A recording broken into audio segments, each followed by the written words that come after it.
Good evening, everyone. My name is Malwan Johnson. I am the International Social Action Director for Phi Beta Sigma Fraternity Incorporated. Today, we have a distinguished panel of physicians to have some courageous conversations around diabetes, which I feel is very timely, being as though it is Thanksgiving weekend or week. And so we're going to give, I see some people still joining. So we're going to give it about another 4 minutes. We're going to start promptly at 7:35.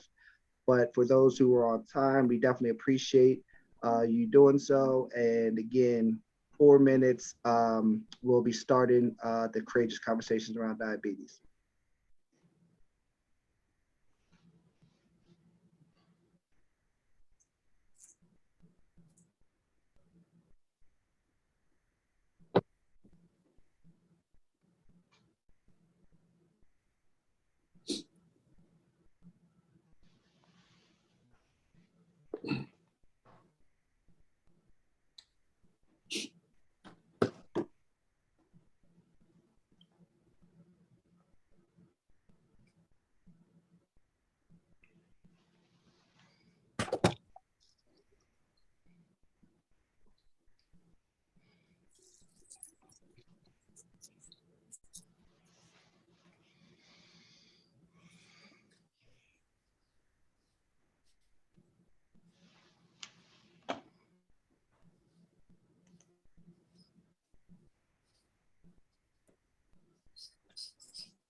Again, if you just joined, we're going to be starting promptly in 2 minutes. 2 minutes, we're just giving some more people time to join us. Still got people coming in, so 2 minutes, we're starting.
All right. Again, my name is Malwan Johnson. I am the International Social Action Director for Phi Beta Sigma Fraternity Incorporated. I welcome you all to our Living Well Brother Brother speaker series.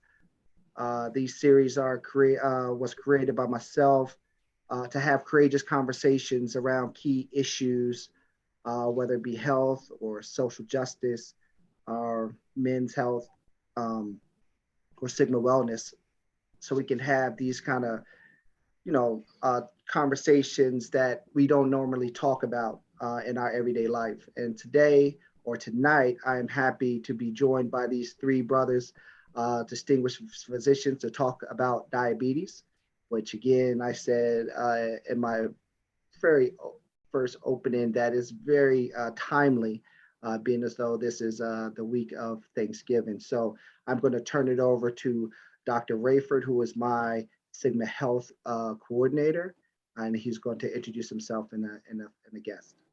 Dr. Rayford. All right, thank you, brother. Thank you, brother Malwan. I'm excited to be here to talk to the Brotherhood. I'm excited to have brothers Gowdy and Scott join the conversation. It's a privilege to it's just a privilege to talk to other Black male physicians about health topics relevant to Black males in our community. It's even more of a just kind of pleasure for them to be brothers of Phi Beta Sigma. And we happen to be in the same state, in the great state of Mississippi. And so, this is just, I'm so excited that I'm trying not to stutter and I'm trying not to ramble, to be able to share the platform with distinguished brothers, Dr. Gowdy and Dr. Scott. So I am Brother Vernon Rayford. I'm a physician. I'm in the northern part of Mississippi. I'm trained in internal medicine and pediatrics. I work in a general clinic. I also do some hospital work where I supervise a diabetes service where we take care of patients in the hospital who have diabetes. We manage their sugars while they're there. And I also have the pleasure of working out in the community where I help lead a diabetes prevention program that we've had running for the last 3 years. Diabetes is a really, really important topic. It's a really significant disease that has affected the population, particularly African American men. And I'm joined by Brother Otis Gowdy Jr., who's going to introduce himself. Thank you, Dr. Rayford, and Brotherhood. Pleasure for you all to be on. I'm Otis Gowdy Jr. I am a nephrologist, so that is a kidney doctor. And I too am trained in internal medicine. And I live in the central part of the state, actually the east central side, in Meridian, Mississippi, which is bordered on Mississippi and the Alabama line. I've been practicing here in Meridian for over 16 years. And I take care of a lot of patients in the hospital who have complications from diabetes. Ultimately, one of those things is actually being on the kidney machine and doing dialysis. And I primarily take care of people who are on dialysis in some form or fashion. I am a member of the Gamma Epsilon Sigma chapter here in Meridian. That's the graduate chapter. And I pledged, I actually came into the fraternity at Xavier University at the Alpha Lambda chapter in New Orleans.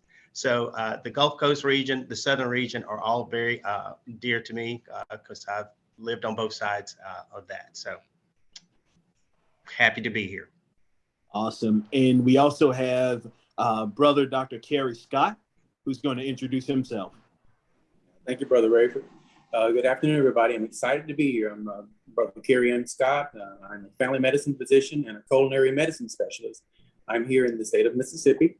I'm originally from Meridian, whereas Dr. Gowdy is from as well. I'm a member of the Gamma Epsilon Sigma chapter of Phi Beta Sigma.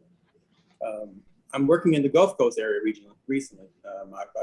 Prior to this, I was in the Choctaw community, which is a Native American community here, as the chief medical officer. So now I'm working in Biloxi, bringing something new to the area, culinary medicine, teaching patients how to eat healthy and how to prepare their meals healthy as well too. I've been practicing for over 20 years. I'm very excited about diabetes. It's very personal and close to me since I am a diabetic. I was recently diagnosed about 3 to 4 years ago. So I'm very passionate about diabetes. So I'm very happy to be here to give some advice and information. Yeah. Absolutely. I just want just a quick housekeeping. If you have any questions, please use the chat feature to ask any questions, and then I'll take your questions and make sure that we get them answered. So, but I'll turn it back over to you, Brother Rayford. I just wanted to, state that for the record. Cool. Thanks. So diabetes is a very, important topic. There was a kind of information graphic that was released from the fraternity. 13.4% of African-American men have diabetes. That means that you can expect about 2 brothers in a chapter of 15 to have diabetes. So if your chapter is larger than 15, you can expect to have more brothers with diabetes. And so it's a very important topic for the brotherhood because it's very common. And in Mississippi, we don't lead the nation in terms of percentage of adults with diabetes, but we're in the top 3. Brother Gowdy, who works on the border of Alabama. So the top 3 states in terms of prevalence of diabetes: West Virginia, Alabama, and Mississippi. And so, our experiences are often mirrors for other parts of the country, particularly in cities, in other places, more rural places. And so, it's very important perspective to see the range of diabetes. That we know that diabetes, when well managed, you wouldn't necessarily know that person has diabetes. When poorly managed, you know that something's wrong. And so just kind of going from the beginning, I'll ask you, Brother Scott, as you're having these conversations in primary care, you may have that person or family and you have to answer that question. Well, what is diabetes? Yeah, that's a very common question that I get though. When patients hear that they're diabetic, they don't understand what the diagnosis and those things are as well. But looking at diabetes is a situation where your body isn't able to produce enough insulin, which is like the key to make your blood sugars move into your cells, body cells like your muscles, your brain tissue, all those things. The easy way I like to put it is I tell the patients it's like a taxi, waiting for a taxi. The taxi picks you up, but it doesn't drop you off. So that's the same thing with the diabetes. Your body can't process that sugar that's in your body and in your bloodstream. So your sugar is very high in the bloodstream. That's one of the diagnoses of diabetes, elevated blood sugar. And Brother Gowdy or Brother Scott, what about, are there different types of diabetes and how are they broadly different? We hear type 1, 2, gestational diabetes. Yeah, well, the 2 main ones are type 1 diabetes, which is usually diagnosed young, usually under 30. And that is due to the body not producing enough insulin, and the insulin is not being used accordingly. Typically, those patients have to use insulin, whether that be insulin that is injected in the skin or that's insulin that is given through a pump, an insulin pump. So that is usually the type 1 diabetics. They're usually dealing with a lot of weight loss, failure to thrive, young people, and that is usually how they're diagnosed. Anywhere it used to be called juvenile diabetics. Type 2 diabetes is usually age onset is above 30. Usually those patients have weight issues, usually overweight. And typically that is the body may be producing insulin, but that insulin has now become resistant to cause the metabolism of sugars. And so that is usually one of the main reasons for a type 2 diabetic. They can be treated with pills, diet, exercise, as well as insulin. And usually by the time someone who is type 2 diabetic and are using insulin or requires insulin, I'm typically the one that's seeing them at that time, because there is now changes in organ systems, whether that be the heart, the extremities, as well as the kidneys and the eyes. So that is pretty much sort of the two main ones. Of course, gestational diabetics, of course, that wouldn't pertain to our brotherhood per se. But ultimately, what that would be is typically if there's a mother who has had diabetes during pregnancy, they are at increased risk that once the pregnancy has ended, the diabetes go away. However, they are at increased risk of developing a type 2 diabetes later on. So. Gotcha. And of the different types, brothers, and I'll let either answer, which type of diabetes is the most common? And are there certain groups more likely to have one type or the other? Yeah, type 2 is what I mostly see in the clinic when people are presenting with the symptoms and those things of diabetes. It's mostly type 2 that I'll see in the clinic.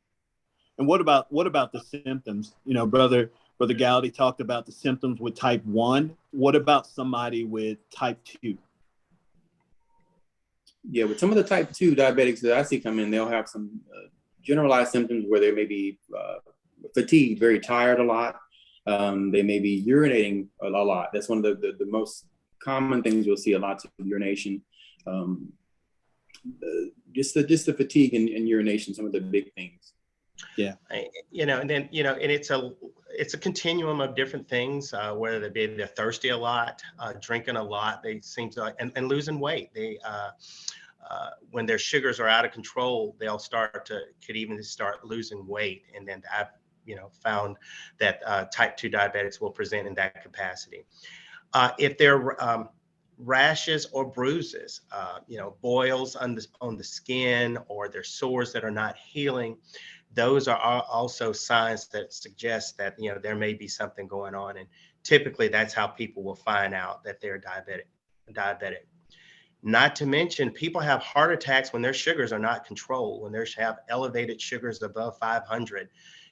There have been a number of times that someone's come in, they're having a heart attack, and they never knew that their sugars were 600 or 700. So that's one of the reasons why, people have to be attuned to, family history if there's a family history of diabetes, or if there are some symptoms as simple as, drinking a lot of water, where you're feeling the sensation of thirst, weight loss, wounds, those types of things would say, hey, maybe I need to get checked out. A lot of times, African Americans, we just don't go and at least do a basic physical to see, and that is basic blood work and basic urine work are going to be the two main things that anyone over the age of 35 should be getting at some point in a 1 or 2 year period, even if you're healthy. And I know there are different, insurance things and limitations that we deal with as far as healthcare is concerned. But, the risk factor is being African American, family history, being overweight. Those are, and actually being a man, honestly and truly, African American man, that is a high risk factor for diabetes in and of itself. Waist circumference, waistline over 40 inches, those are all what we call the metabolic syndrome. If there is a family history of thyroid disease, or if you're on thyroid medicines, those are endocrine problems that could go along with diabetes as well. I'll have a quick question that's Yes, in the chat, and also just to the panel. So you brought up physicals. So, and your typical blood work or your urine work, is that something that's common in every physical, or is that something in terms of getting your A1C checked? Is that something that you have to advocate for, or is that your general practice that when you go get a physical, the doctor's always going to ask to do that lab work? Is that a common panel for your lab work? I guess that's the question. Yeah, it's very typical to get lab work done with your physicals. It's very common.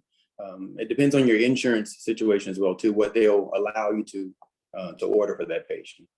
Yeah, so it again is very insurance specific. The A1C is one measure for testing for blood sugar. There are some other measures So having a fasting blood sugar, fasting means you haven't eaten or drank anything that has any calories for 6 to 8 hours. And so you can be screened with a fasting blood sugar. Most often, insurances in my area will pay for fasting blood sugar. And based on that, I can reflexively order an A1C, which can also give us a kind of fuller picture of that person's blood sugars. So sometimes the A1C may not be the first test, but at least the fasting blood sugar is something that can be done and checked, and sometimes a fasting finger stick. So when I'm talking about blood work, I'm talking about blood that's drawn from a vein. Many people with diabetes prick their finger and test that little small drop of blood. Sometimes, like at health fairs and things like that, that kind of screening is what starts, maybe more screening and may ultimately lead to a diagnosis of type 2 diabetes. But it definitely is important if you have risk factors that, like Brother Gowdy mentioned, those risk factors for type 2 diabetes. If you have those risk factors, to insist upon getting screened. I would probably say, and I'll ask Brother Scott and Brother Gowdy if they agree, maybe even younger than 30, particularly with the severity of overweight. That if you're in the more severe category in obesity, particularly severe obesity, it may be worthwhile to screen you early. Even in adolescence. Yeah, I agree with that. I totally agree. Totally agree. It's unfortunate that we live in an era now that we see in childhood obesity continues to rise. It's not getting, it's not getting less. Actually, it's getting more. And then you have the restrictions of the pandemic that we're living in, where people have to, are not as interactive and are not able to participate in exercise as much. So yes, certainly that I totally agree that if there are those signs, or it's definitely family history, we're seeing it now more so, I guess, in the pediatric population, that they are doing more screening and more checks.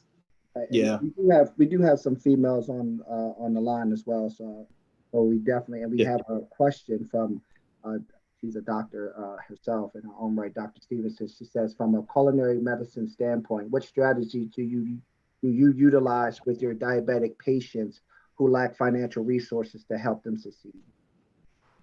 Yeah, the most common thing is actually teaching them exactly how to shop for their foods, to look for that the deals in the shopping centers and those things. They don't have to always get the most expensive cuts of food. I know a lot of times you go to the grocery store, you'll see the things that are healthy for you, the produce, the fresh stuff. That's going to be the most expensive things. But if you teach them how to shop for that, that does help a lot in the culinary aspect of things. Yeah. And brother Scott, can you talk a little bit more about, so maybe some of the brothers aren't sure what culinary, kind of the principles of culinary medicine, and how you're using the culinary medicine to treat, manage, prevent diabetes? Yeah, like we mentioned earlier, diabetes is a situation where your body can't process the sugar that's in your system. So if you intake all these foods and those things that are high in carbohydrates, high in saturated fat, all those things are going to turn into sugar. So you have to supplement your diet with things that's going to kind of help prevent those things. With culinary medicine, it actually focuses on helping you prevent disease. So this is going to be very helpful for those patients to prevent them from leading down the line. If you're been diagnosed as a pre-diabetic means you're not diabetic yet, but you're getting close to it. Sometimes those patients, if they tweak their diets a little bit, they can actually switch over and go back to normal. They won't become diabetic. So if you teach them to cut some of the sugars out of the diet, some of the starches, breads, all those the good things that we enjoy eating, pastas. Not saying you can't have it, but you just got to be cautious on how much you take. Yeah. I'm surprised by almost every day I'm telling people, you don't need to drink that soda. Oh, it's, there's a lot of sugar. There's a lot of sugar in the sodas and in the different energy drinks, the quote unquote health drinks that you have, and you'll be surprised at how many that you may go through in a day, let alone how much more consumption of sugars that you're finding. Of course, this is a diabetes talk, but sugar and salt sort of goes hand in hand. That's what makes food taste so good. Thank you, Dr. Scott. However, and a lot of people don't, and a lot of people don't know how to cook anymore. They just do not. It is going through the fast food lines, or it's a quick pickup at, any type of store you'd want. They'll deliver it now. And so it's one of those things where sugar and salt hides. And that is one of those things where you really and truly have to pay attention to what you're consuming, let alone if you can make it yourself. Green leafy vegetables are a home run every time, especially in a diabetic. That is where they can still have a stable amount of sugar, but it's healthier. It's healthier. But if you can get away from the sodas, that's probably the most biggest bang for your buck in and of itself. And you're saying soda, when you say soda, are you including diet soda too? And I include diet sodas as well, Brother Johnson. I do. And I hurt so many people's feelings when I say that. And I'm sorry. You got the word diet in there. You got the word diet in there, I know. And that, and it is a great marketing tool. That is what it has been. And that's why this conversation tonight is so important. Because, for years, look, I got through medical school off of Diet Mountain Dew and Jesus. I promise you. However, you just can't, that after so long, especially when you get older, when you're, 20 something, maybe you can shake that off. But your waistline will go higher and higher the more you drink of those types of, sodas and salt. I mean, that's just the bottom line. So no soda. We have just a trick, because when you drink the diet sodas, your body is tasting the sweetness. So it trains your mind. Okay, it makes you think that, I can drink anything sweet. So you slip back over and start getting those regular Cokes and the sweet tea and all those things again. Absolutely. We have one more question in the chat. It says, what other disease processes mimic diabetes? So I think what he's trying to see if there's any other diseases that may mimic diabetes when you're talking about these precautionary things. Thyroid diseases, hypo and hyperthyroidism, adrenal insufficiency. It's a lot of them. I think those are probably the main ones that I would say closely in line with it, that would sort of mimic some of the symptoms. And that is weight loss, thirst, weight gain, that is, rashes or bruises. Ultimately, God forbid anything like lupus, but that's sort of that would be completely rare. But those endocrine diseases, and those would be the three main ones that I would think of first, and would want to rule out first if there was not a sufficient diagnosis of diabetes walking into the clinic and said that's what I would say would mimic first. Also looking at increased disease too. Yeah, and I'd like to add pre-diabetes. And so many times people find out that their blood sugar is not in the normal range in the setting of something else. And so part of many of the people that we see in the hospital on the diabetes service are mostly men who are in their 40s and 50s and are needing the quadruple heart bypasses. So they're needing the chest surgery to kind of repair blocked arteries.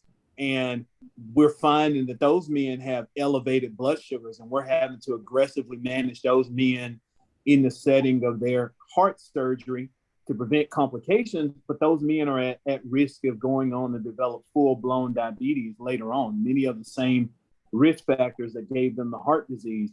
And so that pre-diabetes is, you hear the word pre and you think it's not significant. But when you think about in the United States, there's 34 million people with a diagnosis of diabetes. Most of those people will have type 2 diabetes. it's thought that 1 in every 3 adults have prediabetes. And so that makes about 88 to 90 million Americans who meet criteria for prediabetes. What's significant is without any intervention, people with prediabetes will go on, maybe a third of those people will go on to develop type 2 diabetes in the next 5 years. And so if you're thinking about 30% of 90 million Americans, by 2026, we may have 60 million Americans with diabetes, most likely type 2. And we cannot afford that. You know, we can't afford that. There's no way we can afford that much diabetes in our community. And COVID has made things worse in terms of the risk factors as well as the diagnosis, that there's actually been an increased risk of people being diagnosed with diabetes. It's one of the complications from COVID that we've seen, that some people who were not diagnosed with diabetes pre-COVID leave post-COVID infection with a diagnosis of diabetes. And we're still trying to understand all of those factors. Awesome. So going back, brothers, we kind of hit on, family history and things like that. Can you talk more about, kind of the difference type 1 and type 2? So which one is the most, inheritable one, and kind of where do you expect? Is it something you see sporadic cases each generation, or you got it in mothers, children, grandchildren, great-grandchildren? Yeah, I think with what we're normally seeing is with that type 2 diabetic, there's a strong family link with that one as well. If your mother or your sibling or your father had diabetes, it's a very high chance that you're going to have it as well, unless you're doing some things in the environment, in your activities, that you're exercising, you're eating healthy. That will keep your chance of developing it down. In my situation, I had family history of diabetes. I wasn't obese or overweight, but I had family history. Plus, I had a high stress job. I was working on my MBA, and I was drinking 3 Kickstarts a day. So that actually forced things a little bit faster than it should have happened. Yeah. Family history is very important as it relates to on the type. Well, both, but type 2 seems like type 2 in the African American community seems like it's that much more prevalent and tied to family history.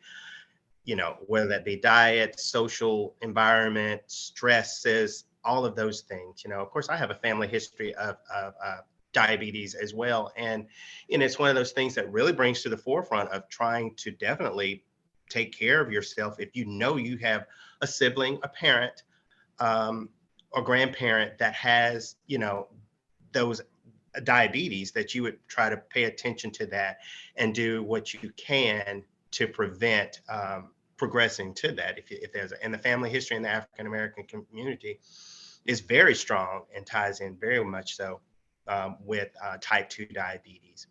I see type 1 diabetes, but I don't see it as much,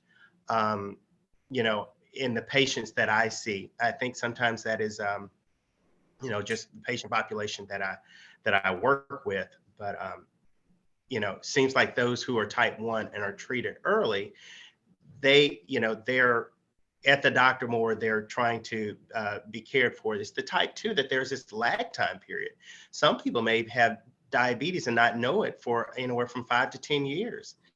And in that time frame, there is ongoing damage that's being done. Eyes, heart, kidneys, even GI symptoms, So that's where getting in and trying to find out early will help some of that damage down the line. And more so getting it under control. And so, brothers, let's talk about complications. And so what I'm hearing is, although many people or some people with diabetes won't feel bad until other bad things happen, like complications, can you guys help express just kind of how significant diabetes is in terms of complications, like head to toe. You know, we know you mentioned the eyes, but like what specific things with the eyes? What specific things about GI tract? What specific things about the legs and the kidneys? You know, are we trying to prevent with early identification, prevention, and aggressive management?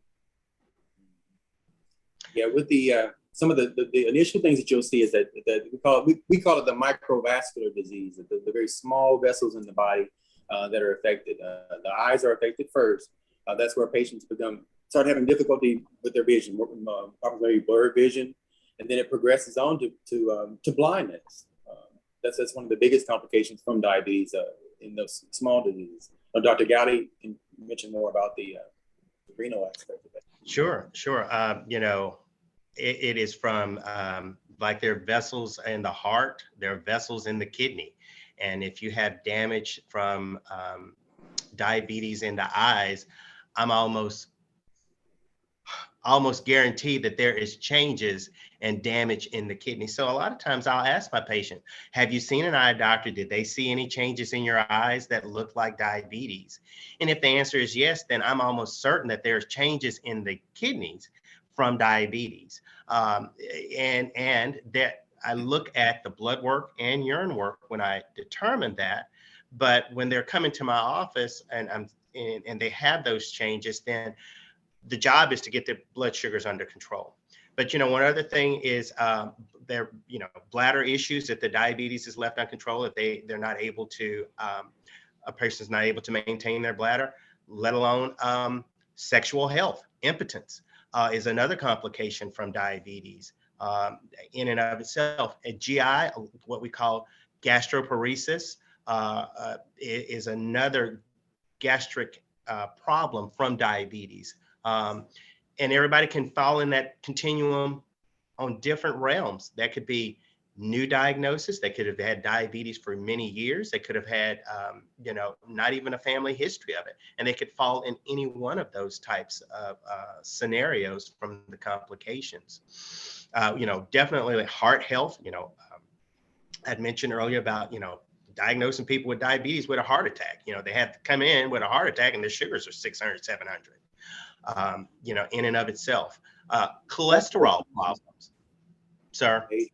What you said, gastroparesis? Okay, yes. I'm so sorry. Can you explain what that is?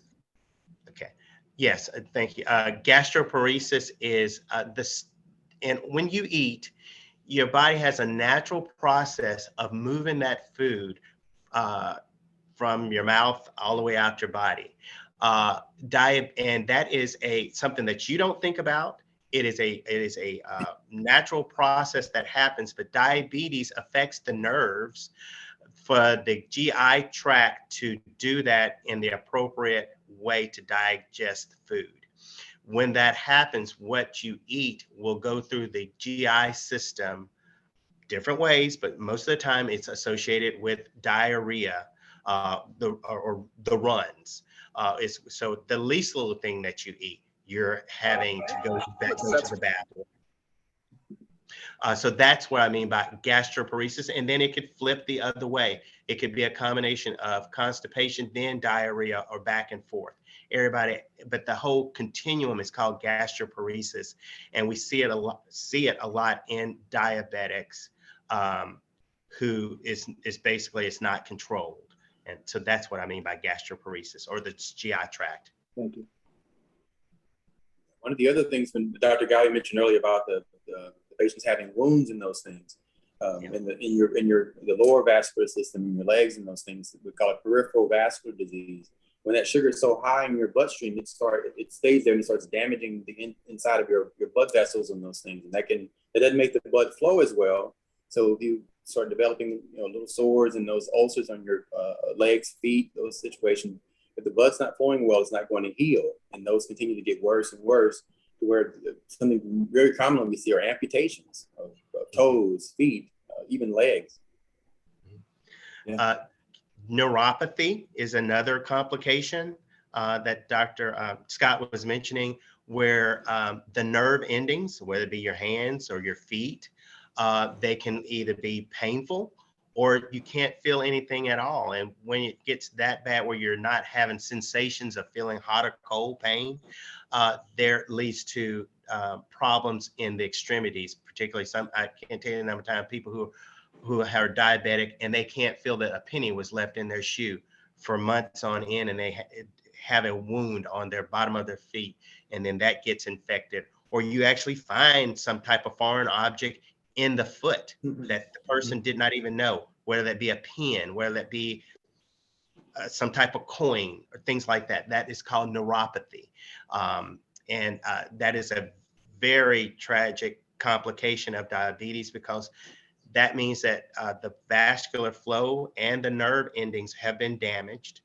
And usually that could lead to amputations of, extremities, toes first, or feet, fingers. And in certain places, particularly minority communities, African Americans are at a high risk of having amputations because of many different factors beyond diabetes control, access to specialists. There are parts of the country, parts of Mississippi in particular, where the specialists who specialize in saving limbs aren't in every community. And so if you have a wound or an infection and you go to a certain place, you may have a higher risk of coming out with an amputation than coming out with, with your limbs restored. And so, so with all of those complications, Brother Gowdy, Brother Scott, say you have a brother in your chapter, they come to you and say, hey, brothers, I've been just diagnosed with diabetes. What kind of things should I be getting on a regular basis? What does good diabetes care, more than just, the nutrition, medicines, what kind of surveillance, eye check, kidney check, and things like that? What does good diabetes care look like for somebody with diabetes? Yeah, with the patients that come that are newly diagnosed with diabetes, it's important to get them a team. This can't be managed alone. Dr. Gowdy mentioned earlier, this is a multifactorial disease. It hits several parts of the body. So when they come in, they want to come in at least every 3 months to get their blood work done. Looking at that number we mentioned earlier, the hemoglobin A1C, that's the number that tells you how your sugars have been running over a 3-month period. We want that number to be as close to 6.5 or lower possible. The higher the number, the higher the chance of complications developing. I've had patients 15, 16, those numbers tend to be really severe diabetes, equating to blood sugars that are running 400 or 500 every day. So you're setting yourself up for problems. Definitely having them see an eye physician, having the eye examination at least once a year. Dental, that's a very big part of diabetes as well, the dental disease that people develop. So having a dental examination at least twice a year, getting your teeth cleaned and get those things checked out as well too. And I would throw in urine work. You're gonna get the blood work, but also making sure that at some point that you're not having sugar in your urine, as well as protein in your urine. So I just, tell patients, if you're diabetic, and it's a yes or no, you're diabetic, yes or no, what's your hemoglobin A1C? To be 6.5, those are goals that if the first 3 months it's 7, you're striving to get there. But your cholesterol level, especially, if you're, above 35 in and of itself is what I would say, would be the main things. And then the other thing is your sugar under control? And it's either a yes or no. It's like, it's one of those things where I think it is, or, it's a definite, my sugar runs 110 or 120. Those are real numbers. And if now we have so many different apps that you can just have it on, on your phone to know what it is, or I think it was, or I feel like it is, and those are conversations that you have to have, because sometimes you go into your doctor and your doctor is looking at the computer and the thing, and they're doing the best they can to tell you, but it's a partnership. You need to leave out of your doctor's office knowing, are things controlled, what the numbers are. Is my blood pressure controlled? Because diabetes and high blood pressure seem to go hand in hand most of the time. Do I have kidney disease? Yes or no? Those are real questions. I can't tell you the number of people who see their doctors every 4 months or every 6 months, but don't know if their blood pressure is under control. They don't know if what their hemoglobin A1C is. But it's our responsibility to ask that or be empowered by that. My hemoglobin A1C runs this. This is what, that's a real entity, that it's 6.5. That gives you the power to know that, and that you are in control of your health. And what about, you talked about, so people have had diabetes for different lengths of time. If you're having conversations and people saying, hey, I feel good when my sugar's above 200 and 300, or you have those conversations of, how's your sugars? Oh, they're fine. What are they? 300, 350. How do you kind of begin that conversation that, they probably have gotten used to feeling bad and aren't, and probably don't feel different, although things aren't really great. So how do you engage in those conversations where there's a disconnect between what's reported and how people report that they feel? Yeah, I'm a little more aggressive in those situations with those patients, because you really have to bring it home with them and let them know about what the complications are. Even show them pictures of what may happen to them in the future if they aren't controlling those kind of things. At least try to get them pointed toward the direction of adding some small things in their routine, which is dietary changes as well as exercise. That's a major helper for improving your blood sugars. Just walking three times a week, something very simple like that. Yeah. It's a real conversation, and it's a process conversation when you're, talking to patients, and, they don't want their sugars to be 60. They feel bad when their sugars get down, 70. They start to sweat, and they don't want to wake up in the middle of the night, feeling bad. I mean, those are real conversations that you talk with the patient about. Look, it doesn't need to be, your sugars don't need to be 200s. They really need to be less than, 150s. And how do we get there? How can we stop drinking the sodas? How can we stop adding the extra sugar? How can we stop? How many candy bars can you push away from the candy bars? I mean, those are real conversations. Hey, I like candy sometimes. I like it. It's a real conversation. It's like, okay, this week, can we stop? Can we just give up candy, sugar? Can we just give that part up? Maybe it's not the sodas this week, or maybe it's, maybe you're going to have your desserts with your, breakfast, lunch, and dinner. But can we walk this thing through? Can we at least start walking? Those are the conversations that people can wrap their minds around it, because it is that. It is a process. It's not going to happen overnight. We didn't get here just yesterday.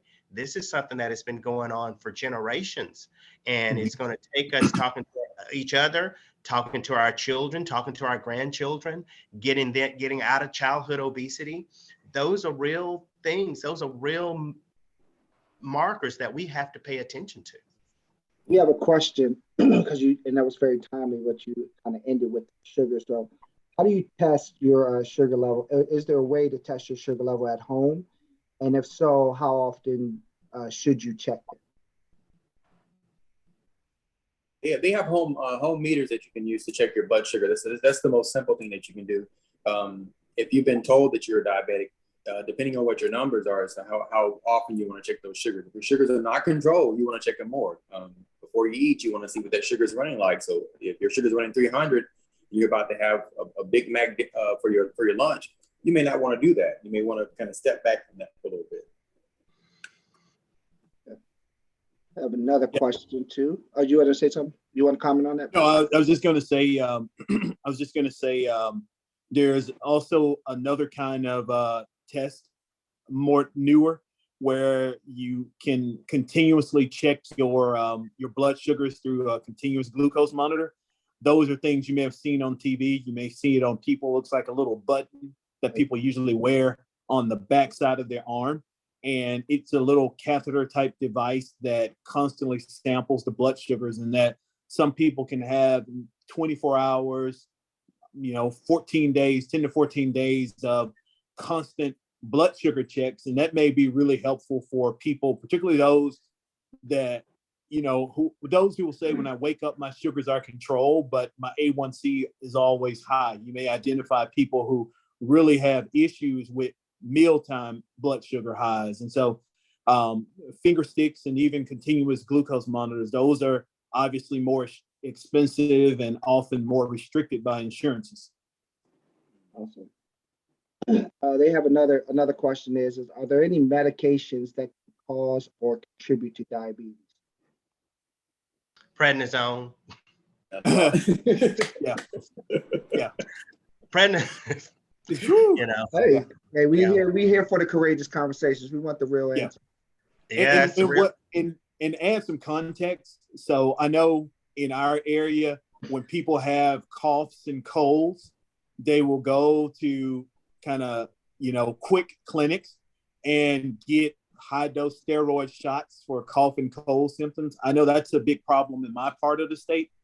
And we don't use low doses of steroids. I don't know if that happens in y'all's part of the state, but I've seen a pattern where people get double steroids. They get a massive dose of one longer active and a longer acting steroid, and a massive dose of a shorter acting steroid. Obviously, such high dose steroids, they feel better. Yep. And then, these people often don't have primary care, often have obesity, often undiagnosed elevated blood sugars. You're looking at blood pressures. Another good one, antipsychotics. Okay.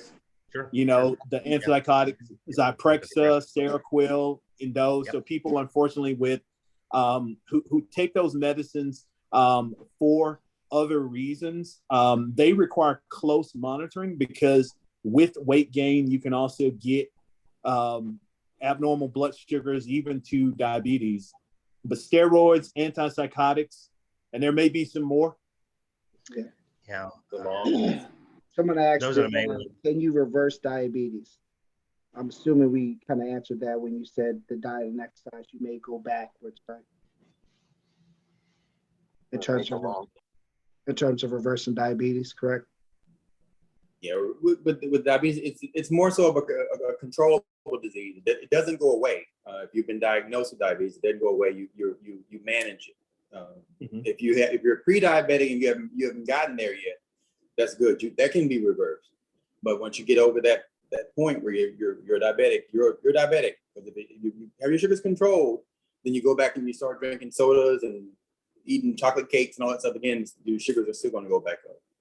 Yeah. I think it's really important that, it's really important for us to really convey that whether you're managing your sugars with medications or the massive weight loss that can come from, people have weight loss surgery, people who have, who have done it without weight loss surgery, people who are actively managing their nutrition through culinary medicine. It's really important to understand, what Brother Scott said. It's a manageable disease because those people still need to have their eyes checked. They still need to have their kidneys checked. They still need to check their feet. They still need to check those things that constitute good diabetes care. Unfortunately, when we use the word cure, and I see in cancer that we're not necessarily using cure so much as remission, to kind of understand that you still need to be surveilling. You still need to be watching. You still need to be watching for recurrence, that point at which you go from just watching to intervening. And so with curing diabetes, you can manage your diabetes without medications, but you have to be honest. Your numbers have to be under control. You have to make sure you don't have any complications. And so, yes, you can manage your blood sugars without medications, but, unfortunately, you still need to do the things that, need to be watched with the diagnosis of diabetes. And so it is something that's, it's refreshing that you don't have to use medications all the time, and that people can have near normal quality of life, near normal life. But they still need that kind of active, that watching, that making sure that no complications arise. I like to say that, diabetes health and diabetes medications, there are a whole host of different treatment options. And so if you are on a therapy and it is not working, please don't just sit there and just languish. There are other treatment options out there to help you get to the goal that you would need to be. I have a lot of people who've been on the same medicine for 10 years and they're not controlled. But there's so much more new therapies out there that can get you to where, something comes out almost every other week for the most part. And so I think that's something, it's not a defeatist diagnosis. It's overcome. You can get there. You can get there. It's a process, but you can get there. So as we come to the close, I do have a quick question, because again, Thanksgiving is approaching. And so we're going to eat the turkeys, the mashed potatoes, the sweet potatoes, and mac and cheese, but that's the reality of it. But what would your advice be if I'm pre-diabetic or managing my sugar, or what would be some good advice that you can leave us with about how we approach Thanksgiving, especially those who go to multiple houses and gotta get the pre-meal in before the main meal and that kind of thing. Yeah.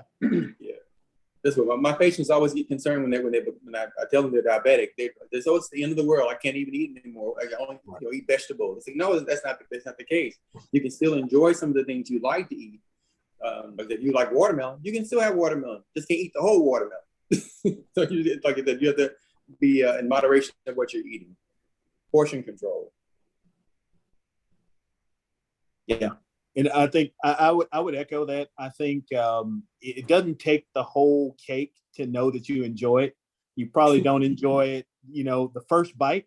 So, you tell people that what you do is, you moderate it, you get a little sample of it, you appreciate it. You recognize that some people cook great foods. And so you go in, some people create great foods, some people communicate through foods, but you go in realizing that you don't have to eat the whole thing. You don't have to kind of, do those things. And, you can have a meaningful Thanksgiving, again, one slice instead of three. But I also want to say something really important that, again, as we approach the Thanksgiving holidays, and get your help, brothers, to really echo that COVID is still a big problem in our communities, and people with diabetes are at a higher risk of severe COVID and death from COVID. And so just kind of a opportunity to also talk about protecting yourself from COVID, because particularly, from my standpoint on our service, our people, it was almost a foregone conclusion. The people that we saw in the hospital who had COVID and had uncontrolled blood sugars, it was often 2 to 3 weeks later when they died. And so high blood sugars with a COVID infection that lands you in the hospital is a bad sign. And so really taking COVID serious, particularly if you have diabetes or someone that you love have diabetes. And that means taking advantage of the tools that we know work for COVID, vaccination, monoclonal antibodies, prevention, and all those things. Wear a mask. Yeah. Yes. So again, we got about 1 minute left. I just want to go around the table to offer y'all final thoughts. I think this was definitely a great, timely, and informative conversation. So I appreciate you guys coming. But Dr. Scott, you want to lead us off and give me your final thoughts about any takeaways, nuggets? I'm all a big person of taking away something, right? So what can you leave us with today? What's not? With diabetes, it's important that you work with your diet. Make sure you work with your doctor as well. It's a team approach. You have to collaborate on things. Let the doctor know what's not, like Dr. Galley said earlier, what's not working for you, and come up with a game plan for your health. All right. Yeah. My takeaway Yeah, sure. My takeaway would be just that, making sure if you know that you're diabetic, it's a yes or no. And then knowing your numbers. That's a old saying, but it's true. Know what your numbers are and how to get there. It's a process. And my takeaway would be, that if you do work on the front end, you may not have a lot of problems. That means understanding your risk. If diabetes runs in your family, you are at risk. If you are overweight or heavier, you are at risk. And so understanding your risk, start the work now. Start work when you feel good. You might not get to that point where you feel bad. Take it seriously. Have that conversation. Advocate if you are at risk to be tested for diabetes. Awesome. Love it all. Again, everyone, I definitely appreciate you attending this Living Well Brother Speaker Series on Courageous Conversation on Diabetes. We had some great questions. Thank you for everyone who actually asked one. For those who still have lingering questions, you can email me at socialaction@phi-beta-sigma1914.org or socialaction@19 or phi-beta-sigma1914.org, and I'll happily get your questions answered for you. So again, with that, everyone have a good night. Happy holidays this week. And I think the key word is moderation. I think someone put that in the chat, moderation, when you out there eating all those meals and going to various houses. So everyone have a good night. Thank you, panelists, for a very informative conversation. Thank you all. All right, Good night. Happy holidays.